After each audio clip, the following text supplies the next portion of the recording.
Wall पर plaster होने के बाद हमें क्या करना चाहिए? क्या हमें उसके ऊपर पीओपी पनिंग करना चाहिए या फिर पुट्टी करना चाहिए या फिर इन दोनों के बीच की एक्रेलिक पुट्टी करना चाहिए जो कि एशियन पेंट की होती है, पेस्ट फॉर्म में हमें देखने को मिलती है। तो हम तीनों में से हमारे लिए कौन सा बेस्ट ऑप्शन रहेगा? और हमारे दिमाग में तीन सबसे बड़े बड़े डाउट्स रहते हैं। सबसे पहला डाउट तो यही रहता है कि भैया फिनिशिंग किस में सबसे सही आएगी। दूसरा डाउट ये रहता है कि भैया कॉस्टिंग, आपके बजट के हिसाब से किसमें कितनी कॉस्टिंग लगने वाली है। और तीसरा डाउट इसका ये रहता है कि भैया प्रोसीजर क्या होने वाला है, पीओपी पनिंग का प्रोसीजर क्या होने वाला है, पुट्टी का प्रोसीजर क्या होने वाला है, एक करेक्ट प्रोसीजर क्या होने वाला है। तो टेंशन मत लीजिए, आज की इस वीडियो में आपके ये सारे डाउट्स मैं क्लियर करने वाला हूँ। नमस्कार दोस्तों, मैं हूँ अभिषेक सिंह डांगी। स्वागत है आप सभी का मेरे यूट्यूब चैनल अव्याना इंटीरियर्स पर। तो भैया सबसे पहले बात करते हैं भैया फिनिश की, कि अगर आप पीओपी पनिंग करा रहे हो, वॉल पुट्टी करा रहे हो, अपने दीवार के अच्छे फिनिश के लिए करा रहे हो ना, दीवार के लग्जरी फील के लिए करा रहे हो ना, तो फिनिश सबसे इंपॉर्टेंट हो जाती है। फिनिश किसमें सबसे अच्छी देखने को मिलती है? तो भैया यहाँ पर पीओपी पनिंग की ही अच्छी फिनिश देखने को मिलती है, पुट्टी की अच्छी फिनिश देखने को नहीं मिलती है। अगर मैं रेटिंग करूँ फिनिश के हिसाब से, मैं अगर रेटिंग करूँ तो पीओपी पनिंग को मैं 10 में से 8 नंबर दूंगा उसके फिनिशिंग के हिसाब से, और मैं पुट्टी को 10 में से 4 नंबर दूंगा उसके फिनिशिंग के कंपैरिजन अगर मैं करूं तो भैया। तो फिनिशिंग के मामले में पीओपी पनिंग ही बेटर होती है। और एक्रेलिक पुट्टी की अगर मैं बात करूं तो इसे आप इसमें बीच में समझ सकते हो। अब दूसरा सवाल ये रहता है कि भैया लोकेशन किसे कहाँ पर यूज करना चाहिए? तो भैया इसका आंसर ये है कि भैया पुट्टी को आप interior as well as exterior में दोनों में यूज कर सकते हैं, क्योंकि ये वाटर प्रूफ होती है। लेकिन पीओपी पनिंग की अगर मैं बात करूँ तो इसे इंटीरियर में ही हम कर सकते हैं, इसे हम एक्सटीरियर में यूज नहीं कर सकते, क्योंकि ये वाटर रेजिस्टेंट मटेरियल नहीं होता है। ये पीओपी यानी प्लास्टर ऑफ पेरिस से मिलकर बनाया जाता है, जिसे हम फॉल सीलिंग में यूज कर सकते हैं, जिसे बोलते हैं पीओपी फॉल सीलिंग। इसकी सीलिंग भी बनती है, इसकी सीलिंग के बारे में मैंने वीडियो बना रखी है, लिंक डिस्क्रिप्शन में, अगर आपको देखना है तो जाकर उसे चेक कर सकते हैं। नेक्स्ट सवाल के बारे में बात करते हैं कॉस्टिंग के बारे में, कि भैया पीओपी की क्या कॉस्टिंग होने वाली है और पुट्टी की क्या कॉस्टिंग होने वाली है। ज्यादा अच्छा फिनिश, ज्यादा लग्जरी फिनिश लेने के लिए आपको थोड़ा ज्यादा पैसा लगाना पड़ेगा, ज्यादा पैसे लगाने पड़ेंगे। तो पीओपी पनिंग की कॉस्टिंग होती है भैया 40 रुपये पर स्क्वायर फीट से लेके ये 50 रुपये 60 रुपये पर स्क्वायर फीट में आपका पीओपी पनिंग का काम होता है। वही अगर पुट्टी की बात करें तो इसका आधे से भी आधे में आपका काम हो जाता है। 15 रुपये पर स्क्वायर फीट से लेके 20 रुपये पर स्क्वायर फीट में आपका वॉल पुट्टी का काम हो जाता है।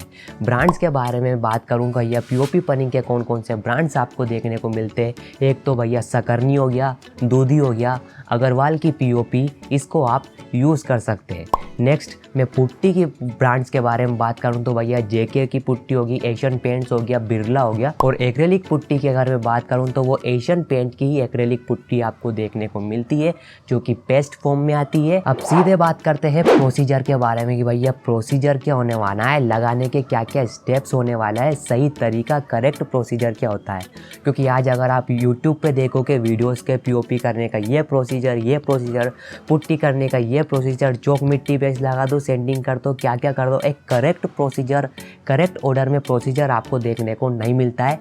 टेंशन मत लीजिए, अभी मैं आपको प्रोसीजर बताने वाला हूँ। लेकिन उससे पहले अगर आपको पीओपी पनिंग और पुट्टी के बारे में और डिटेल में डिफरेंसेस जानने हैं, उसकी क्या क्या प्रॉपर्टीज होती है, कौन हीट रेजिस्टेंस होता है, कौन वाटर रेजिस्टेंस होता है, और डिटेल में जानना है तो वीडियो बना रखी है, लिंक डिस्क्रिप्शन में जाकर चेक कर लीजिए। इस वीडियो को आप उस वीडियो का पार्ट 2 समझ के चलिए। बात करते हैं प्रोसीजर के बारे में। सबसे पहले पीओपी पनिंग के प्रोसीजर्स के बारे में बात करते हैं। तो सबसे पहले आपकी दीवार है जिस पर प्लास्टर हो रखा है, तो सबसे पहले उसके ऊपर आपको सैंडिंग करनी है। जो अनवांटेड जो सैंड और सीमेंट जो सरफेस से बाहर निकल रहा है उसके ऊपर हमें सैंडिंग करनी पड़ती है। सैंडिंग किससे कर सकते हैं आप? हार्ड ब्रश मेटल होता है, उससे आप सैंडिंग कर सकते हैं, और अपनी दीवार को आपको क्लीन कर लेना है सबसे पहले। उसके बाद आपको पीओपी पनिंग 2 तरीके से कर सकते हैं। एक तो आपने क्या लिया, फंटी लिया और अपना पीओपी का मसाला लिया, उसे डायरेक्टली दीवार पर पेस्ट करके फंटी की मदद से आप स्मूथ में लेवल में करते गए। ठीक है, ये पहला तरीका हो गया जो अधिकतर कारपेंटर लोग करते हैं, लेकिन ये सही तरीका नहीं होता है। दूसरा जो तरीका होता है, जो सही तरीका होता है, वो होता है लेवल चेक कर कर पीओपी पनिंग को करना। हॉरिजॉन्टल लेवल चेक करके, वर्टिकल लेवल चेक करके पीओपी पनिंग को करना, ताकि हमारी दीवार में पीओपी पनिंग के बाद किसी प्रकार का अंडुलेशन देखने को हमें नहीं मिले। होता क्या है ना दोस्तों, कभी कभार हम पीओपी पनिंग तो करा लेते हैं, लेकिन उसकी लेवल चेक हम नहीं कराते। तो बाद में जब उसके ऊपर लाइट ऑन होती है पूरे हमारे घर में, जब लाइट्स ऑन होती है उसके ऊपर अगर हमने COB लाइट या किसी प्रकार की ट्रैक लाइट दी होती है तो हमें POP पनिंग के ऊपर अंडुलेशंस देखने को मिलते हैं जब उसके ऊपर लाइट चलती है। तो आप चाहते हो कि अगर ये प्रॉब्लम आपके साथ ना हो तो प्रोसीजर को आप सही से समझिएगा, उसके बाद अपने कारपेंटर या फिर मिस्त्री को इस चीज़ों में आपको बताना पड़ेगा। तो सबसे पहले आपको अपनी प्लास्टर वॉल साफ कर लेना है। उसके बाद आपको क्या करना है भैया, लेवल चेक करना है। अब हॉरिजॉन्टल लेवल किससे चेक करना है, आप सूत की मदद से आपको हॉरिजॉन्टल लेवल चेक करोगे, ठीक है। सूत की मदद से, जैसे कि अगर आपके घर में टाइल का काम हो चुका है तो आपने देखा होगा कि सूत की मदद से हम हमारे टाइल का स्लोप चेक करते हैं, ठीक है। तो इस सेम उसी तरीके से हमें सूत की मदद से हॉरिजॉन्टल लेवल चेक करना है कि भैया कोई हमारा जो अंदर बाहर तो नहीं जाएगा। POP पनिंग अगर कर रहे हैं तो थोड़ा अंदर बाहर तो नहीं हो रहा है। तो इस हॉरिजॉन्टल लेवल को हम सूत की मदद से चेक कर लेंगे और हम क्या कर लेंगे, बेंच मार्क रख देंगे। जैसे कि हमें फॉर एग्जांपल कितनी थिकनेस लेनी है। जनरली POP पनिंग की जो थिकनेस होती है वो 4 mm से लेकर 10 mm तक की थिकनेस में आप POP पनिंग कर सकते हैं, लेकिन मैं आपको यही सजेस्ट करूंगा कि भैया 4 mm से 6 या 7 mm तक की थिकनेस का POP पनिंग करिए, इससे ज़्यादा मत करिएगा, ठीक है। तो उससे क्या करना है, आपको थिकनेस के हिसाब से आपको एक मार्क कर देना है कि भैया इससे मैं बाहर नहीं करूँगा, इससे मैं अंदर POP पनिंग नहीं करूँगा। फॉर एग्जांपल 5 mm में आपको सेट कर देना है बेंच मार्क, अलग अलग जगह पर बेंच मार्क कर देना है, ठीक है। उसके बाद आपको वर्टिकल लेवल चेक करना है। वर्टिकल लेवल किसकी मदद से चेक करें, कि आप प्लम्ब एक डिवाइस आता है, आपने देखा होगा कि कोई भी मिस्त्री जब हमारे बाथरूम के अंदर टाइल लगाता है, वॉल टाइल लगाता है, तो वो प्लम्ब एक डिवाइस आता है जिसे ऊपर रखते हैं और उसे पता चल जाता है कि भैया जो नीचे की दीवार की लेवल है वो सेम लेवल में है या नहीं। तो हॉरिजॉन्टल लेवल को चेक करने के लिए हमें क्या करना पड़ता है, प्लम्ब लेवल चेक करना पड़ता है। तो आपको ये 2 लेवल चेक करना है। इन 2 लेवल चेक करते समय आपको मार्किंग कर देनी है भैया, 5 mm की मार्किंग कर देनी है अपनी दीवार पर। उसके बाद आपको क्या करना है, फंटी लेना है। फंटी की मदद से आपको पूरा POP का मसाला लगाते हुए जाना है। तो फंटी से आपको चेक भी कर लेना है कि भैया आप जो POP पनिंग कर रहे हो वो सही लेवल में आप चेक कर रहे हो या नहीं कर रहे हो दोस्तों, ठीक है। आप साइड में वीडियो चलते हुए देख रहे होंगे या फिर फोटोज़ देख रहे होंगे, उससे आपको आइडिया लग जाएगा, क्लियर आइडिया लग जाएगा। और अगर आप क्लाइंट हो तो आपको इससे ज़्यादा जानने की ज़रूरत नहीं है। अब बात करते हैं पुट्टी के प्रोसीजर के बारे में। तो अगर आप पुट्टी सिलेक्ट कर रहे हो, आपने POP पनिंग अगर आपके बजट के बाहर पड़ रहा है, अगर आप पुट्टी सिलेक्ट कर रहे हो तो पुट्टी का प्रोसीजर आपको जानना ज़रूरी है। पुट्टी का प्रोसीजर इतना कॉम्प्लिकेटेड नहीं होता है। तो इसमें भी सबसे पहले आपको क्या करना है, अपनी प्लास्टर वॉल को सैंडिंग करना है, साफ कर लेना है अच्छे। मेक श्योर करना है कि आपको अनइवन सरफेस उसके ऊपर देखने को नहीं मिलनी चाहिए। हार्ड मेटल प्लस से आपको उसकी सरफेस को थोड़ा सा स्मूथ करना है ताकि जो अनवांटेड जो सैंड है प्लास्टर के वो निकल जाए, बाहर निकल जाए। उसके बाद आपको क्या करना है, 2 कोट ऑफ पुट्टी कर देना है। सबसे पहले 2 कोट ऑफ पुट्टी कर देना है, ठीक है। और मेक श्योर करना है कि उसकी जो थिकनेस होती है वो 2 mm से ज़्यादा नहीं हो, जो कि पुट्टी की जो थिकनेस होती है वो इतनी ही होती है भैया, 4-5 mm तक उसको आप नहीं कर सकते हो। 2 mm की पुट्टी आप करना चाहिए आपको, ठीक है। उसके बाद आपने सबसे पहले 2 कोट ऑफ पुट्टी कर दी, उसके बाद आपको उसको ड्राई होने का टाइम देना है, यानी सूखने का टाइम देना है।